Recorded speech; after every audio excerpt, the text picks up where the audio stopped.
Maintenant que nous savons travailler dans le module caisse, nous avons appris à faire des opérations d'entrée et de sortie, que ce soit pour des personnes, c'est-à-dire des opérations individuelles, que ce soit pour un collectif, c'est-à-dire plusieurs personnes dans notre entreprise, ou alors que ce soit pour des partenaires. Nous avons même appris comment importer des opérations depuis un autre module. Maintenant que nous savons faire tout cela, il ne nous reste plus qu'à tirer des états sur toutes les opérations financières que nous avons eu à commettre.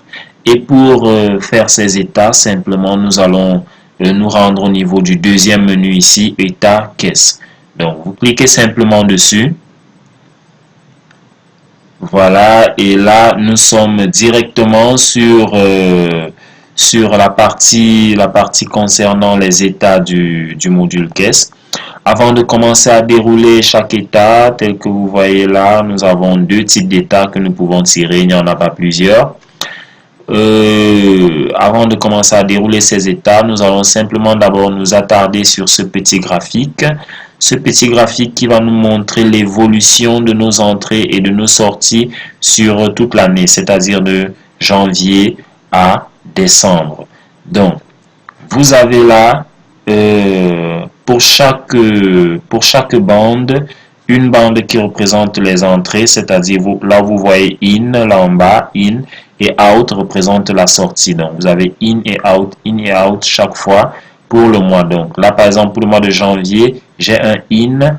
Voilà, vous voyez, quand je passe ma souris dessus, j'ai un in en janvier de 609 000 et j'ai un out en janvier de 45 000. Donc, voilà comment vous pouvez déjà comparer vos entrées et vos dépenses simplement grâce à ce graphique. Bien, vous pouvez user de cette petite zone de sélection pour avoir les données que vous voulez sur le graphique, pardon. Vous pouvez décider d'avoir juste les entrées, c'est-à-dire vous cliquez là, vous voulez visualiser juste les entrées et puis vous validez grâce à ce petit bouton. Voilà, vous avez juste les entrées que vous avez faites. Vous voyez que là en bas, vous n'avez plus de in et de out. Vous avez juste les entrées. Vous pouvez décider d'afficher rien que les sorties. Voilà. Ok, voilà les sorties qui ont été enregistrées. Et vous voyez bien que elles sont graduelles là. Vous voyez qu'au mois d'avril, vous avez plus dépensé.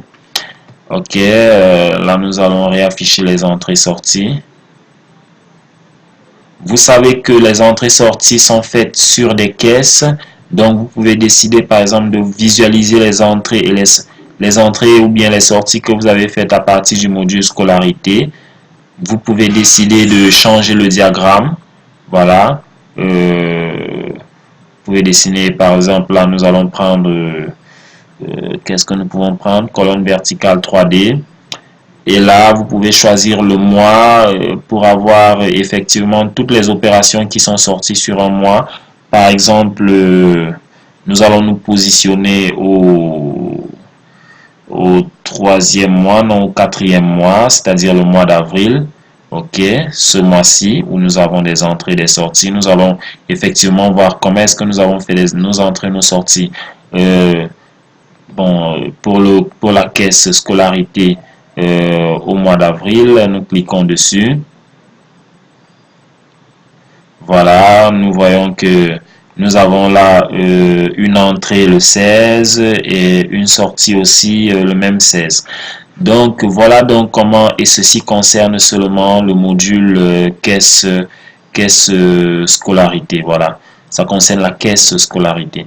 Donc voilà comment vous pouvez user de ce que nous avons là pour afficher, pour voir ce que vous voulez afficher dans votre